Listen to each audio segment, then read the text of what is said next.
भारत दुनिया में पहले स्थान पर है। कल नहीं प्लीज हम दुनिया का 1/4 दूध पैदा कर रहे हैं ऊपर ना छोड़ना स्क्रीन ऊपर को छोड़ रहे हैं और भारत को इस स्थान पर लाने में यार NDRI का महत्वपूर्ण योगदान है। चाहे नई नस्लें विकसित करने का मामला हो, दुग्ध उत्पादों के वैल्यू एडिशन का सवाल हो, मानव संसाधन को ट्रेंड करना हो, नई टेक्नोलॉजी हो। NDRI के वैज्ञानिकों ने, टेक्नीशियंस ने, यहाँ की पूरी टीम ने बड़ी मेहनत से काम किया है। इसलिए यहाँ आना हमेशा गर्व और आनंद का विषय होता है। और मैं तो चाहता हूँ कि देश से दूध उत्पादन के क्षेत्र में काम करने वाले हमारे साथी यहाँ आएँ और यहाँ से सीख के। आज डिग्रियां बांटी हैं सर तमाम छात्रों को, उनके साथ आपको भी अपने कॉलेज के दिन याद आ गए? मेरे लिए तो सब दिन एक से हैं। जब जिस भूमिका में रहते हैं उसका निर्वाह ढंग से करते हैं, लेकिन बच्चों के बीच आके मैं हमेशा बहुत प्रसन्न होता हूँ क्योंकि उनसे मेरा इमोशनल रिश्ता है, भांजे और भांजियों का। और मैंने आज कहा कि दीक्षांत मतलब दीक्षा का अंत नहीं है, उनके जीवन की नई शुरुआत है। ये अवसर ज्ञान को कर्म में परिणित करने का अवसर है उनके लिए। मुझे जीवन का कोई बड़ा लक्ष्य वो तय करें। देखिए, विकसित भारत के निर्माण के लिए देश के हर नागरिक को मेहनत से अपनी ड्यूटी पूरी करनी है। अगर कोई दूध उत्पादन के क्षेत्र में भी डेयरी चलाए, दुग्ध उत्पाद बनाए, तो वो केवल अपने लिए काम नहीं कर रहा, वो बाकियों को भी रोजगार देने का काम कर रहा है। और प्रधानमंत्री नरेंद्र मोदी जी का संकल्प है विकसित भारत का निर्माण। आज़ादी के अमृत काल में 2047 तक हमको भारत को विकसित भारत बनाना है, संपूर्ण विकसित। और उनके नेतृत्व में भारत आगे बढ़ रहा है। लेकिन विकसित भारत बिना खेती के नहीं हो सकता। और खेती और पशुपालन जुड़ा हुआ है, तो विकसित खेती समृद्ध किसान, ये लक्ष्य हमारी सरकार का।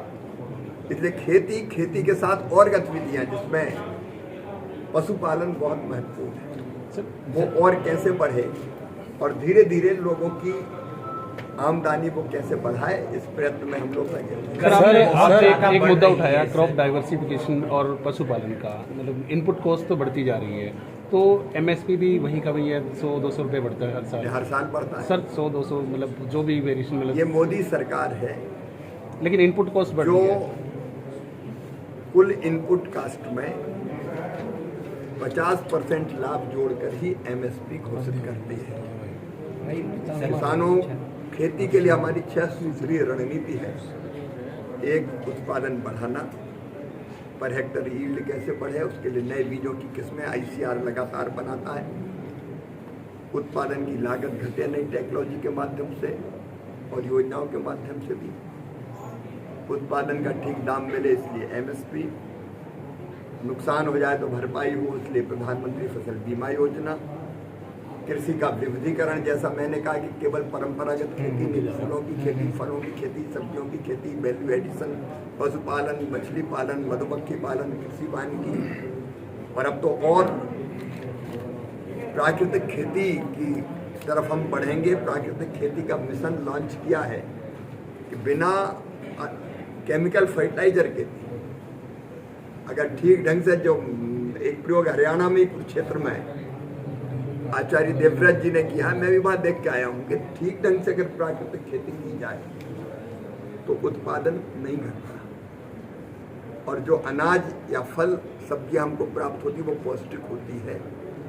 तो इस बार भारत सरकार ने प्राकृतिक कृषि मिशन भी लॉन्च किया है ताकि इनपुट कास्ट घटे, धरती का स्वास्थ्य भी अच्छा बना रहे। नहीं तो ज़्यादा केमिकल फर्टिलाइजर और कीटनाशकों के उपयोग से वो भी बिगड़ता है और धरती आने वाली पीढ़ियों के लिए भी सुरक्षित रहे। एक साथ नहीं, अभी हम किसानों को जागरूक करके जो किसान करना चाहे वो 10 एकड़ है तो 1 एकड़ में करे, 2 एकड़ है तो आधा एकड़ में करे, तो ये प्रयोग भी करें। सर, हर साल लिफ्टिंग का गए, उन्होंने कहा निर्वाचन आयोग पर निशाना साधा कि कुछ तो गड़बड़ है। अमेरिका में भी।